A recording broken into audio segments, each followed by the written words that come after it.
The Tholos is the newest brawler inside of EVE Online, and their breacher pods can even kill ships if you're dead. And by the end of this video, you're going to be ready to take out this absolute surprise ganker in style with a couple surprises. So if you want the best EVE guides, you came to the right place.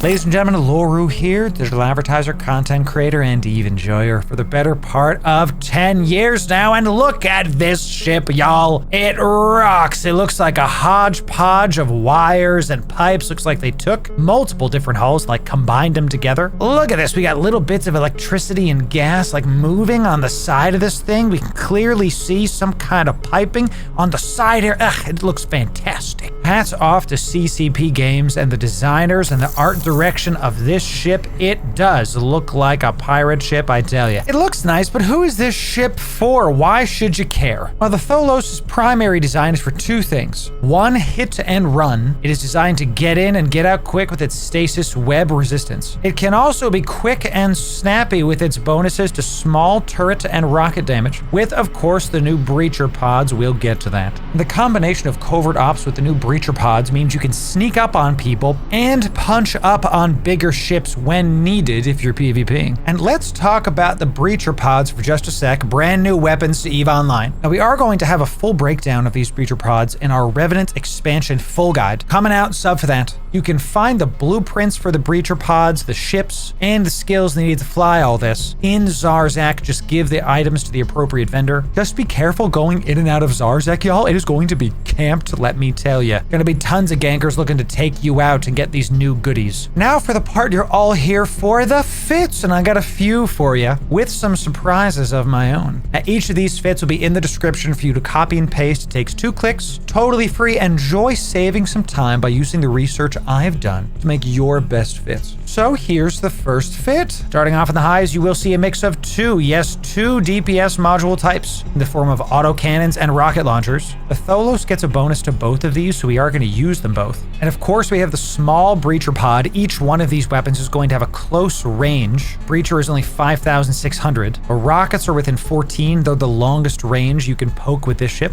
And your autocannons are going to be at 56, just under. All this means you're going to be right up close, right in the action. And if we look at the DPS breakdown, the turrets and the breacher pods are going to be the biggest damage here. We'll talk more about drones later, but the missiles are going to be secondary compared to the turrets. Of course, we do have a covert ops cloak. You can warp around, get right up on top of whoever you're trying to hunt. And all this said, we got a pretty 580 DPS on a destroyer. Now, I did train up to breacher pod related skills to 4 for this demonstration. Take that into account, okay? If you heat your guns, you cannot overheat the breaching pods. You do 630 DPS just shy. That is incredible for a destroyer, Alshi. And we'll talk more about the drones and the ammo later that we used to get this going. This is a PvP brawling ship, so the mids are going to have lockdown modules in the form of a web and a scram. This is a shield focused ship. The bulk of our EHP is going to come from that. And we are running a single multi-spectrum and medium shield extender there. The medium shield extender is a compact version, as is the shield hardener. This is a tight fit when it comes to CPU, so fit the best you can. You might need to make this one a small instead of a medium. You do want a prop mod or even a compact afterburner here. Takes you just shy of 660 ms. And heated, we're gonna go a solid 830. You get a decent bonus for this. And a bit of a fun one that I think is kind of mandatory with this ship. You're not so tanky comparatively. Since that breacher pod takes 70 seconds to actually get the full damage going, I think it's really interesting if you take an ECM burst. This is going to give you a chance to unlock the enemy ship from messing with you, and a super fun one. If the enemy has you and then you cancel the lock,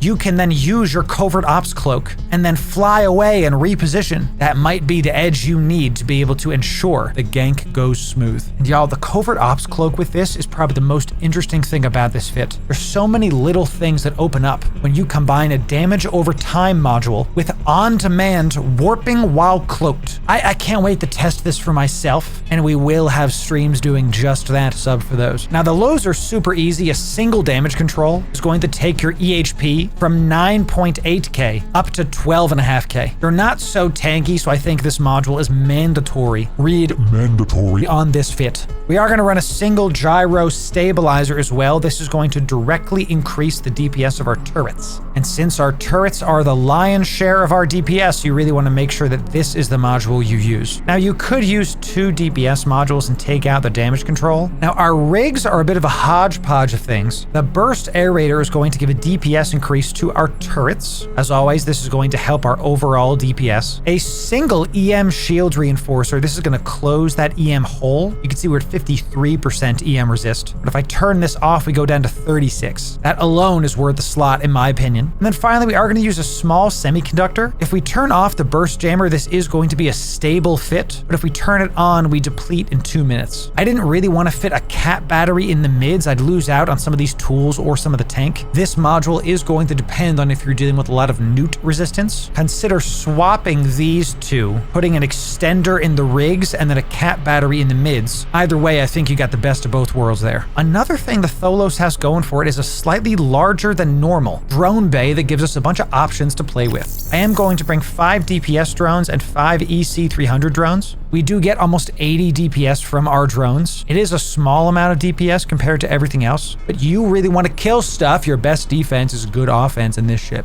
Unless you want them to unlock you, hence the EC drones. EC plus the burst means you'll be able to get out if needed. Cloak up, reposition, let your dot keep ticking. I can't wait to use this dot, dude. More dots, many whelps, handle it! Some of you got that reference, and if you did, we're really good friends now, okay? Now our cargo is going to be full of the ammo needed. I recommend use hail or something similar, and I take Inferno rockets. Consider switching out your rockets to whatever damage type you want that matches your autocannons. That way you're only doing 1 or 2 types of damage. With that said, there's a different school of thought here. The breacher pods do resist agnostic damage. They do not take resists into account. They take maximum HP into account. So if the breacher pods don't care about resistances and people are having to out heal that, and your guns do kinetic and explosive, and if your rockets do thermal, now the enemy is not going to know what to tank for, meaning if they do not have a multi-spectrum shield or the like, you're going to be able to slip under those resists because you're just doing all this different kinds of damage. Again, this module needs more testing. Let me know in the comments what y'all think about that. Now that last fit used an afterburner. This one's going to use a micro warp drive. I did sacrifice the ECM jammer because that plus the micro warp drive meant our capacitor was just burning through way too fast. And the differences here are slight, so I'll just very quickly go into what those are. With the micro warp drive, we are going to go 1700 ms. It even goes 2400 heated. Goodness gracious. You're going to be able to catch up to whatever you need to do with that sheesh. Also consider swapping out your scram for a disruptor, getting a more long range option. You still want to be close because the breacher pod is only close. So my formal recommendation to y'all is use the MWD to go fast and GTFO if needed, but stay up close with the close range scram, close range ammo for all the other guns. The rest of the fit is exactly the same as the previous fit. Each one of these will be in the description for you, super easy copy paste. And we do have a few more surprise fits for you, but I want to make sure that you get some value first. Y'all, to celebrate us hitting 18,000 subscribers over on YouTube, I'm going to be giving 10 of you, yes, 10 of you, an exclusive EVE partner skin. We get these from the devs. Thank you very much, CCP Games. They give them to us to give to you. Each is worth a couple 100 million-isk right now, and all you have to do are these 3 things to be able to enter into this giveaway. First thing you do is you go into the comments of this YouTube video and you type, upgrade my look. Whether you sell the skin or use it, I'm still gonna upgrade your look, huh? The second thing you have to do is be subscribed to this channel. If you are not subscribed and you do the rest of these steps, you will not win the giveaway. A bunch of you in our recent Avalanche giveaway did not get qualified because you typed the comment in but didn't subscribe. And the third thing you gotta do is put your in-game name in that same comment. That way I know who to send the contracts to. So thanks so much, y'all, for 18,000 subs. Here's to another 18,000 more. Check back on the community tab on our YouTube. We do things in about a week after the video comes out. I hope y'all win. Let's get back to the fits. Now here's a super fun variation. We wanted to be able to fit a scanner on here to be able to hunt those pesky explorers. I myself am a pesky explorer, I hope you understand. Now, we can't fit combat probes on this. The ship just doesn't have the CPU or the power grid for it, but you can fit these core scanners, and since you have a covert ops cloak, you can scan down the sights and warp around nice and stealthy-like. And when that lone Astero warps in, you lock it down with not one, but 2 scrams. Technically, it's a scram and a disruptor, but these 2 combined are going to give you a point strength 3. Now, again, this is a tight fit, so we had to use a bunch of compact variations. The rest of the fit is basically the same as the past fits. This, as always, is in the description. Follow the link, it's free, takes 2 clicks, enjoy. If you see my Astero out there, please be gentle, okay? Now, there's a weird note on both the Tholos and the Cenopath. They're both immune to cargo scanners. And that got me thinking, can you haul in this ship? Well, the answer might surprise you. Y'all, check this out. We've got 15k EHP, all passively tanked. A warp core stab to be able to get the hell out if needed, and of course a covert ops cloak with a sub 3 second align and a prop mod that lets you go 660 ms just in case you get bubbled. You cannot fit an interdiction nullifier on this, sadly, with a semi-decent cargo space with, of course, 10 EC 300 drones. I did put an additional burst jammer in the cargo in case you want to swap out some tank for that. And y'all, memes aside, this is actually a pretty decent Holly ship. Granted, you can't take that much, you only have 400 M3, but the fact that you can be a covert ops ship going sub 3 with options with the burst jammer and the drone bay means that this is a pretty decently hard ship to tackle down. When I went down this intellectual path, I thought it was a joke. I might actually take this and see how it compares to, say, a Sunesis. The covert ops cloak alone makes this something I want to check out. Now, why the full passive tank? I know that's going to be a question. My main concern with this ship is getting alpha'd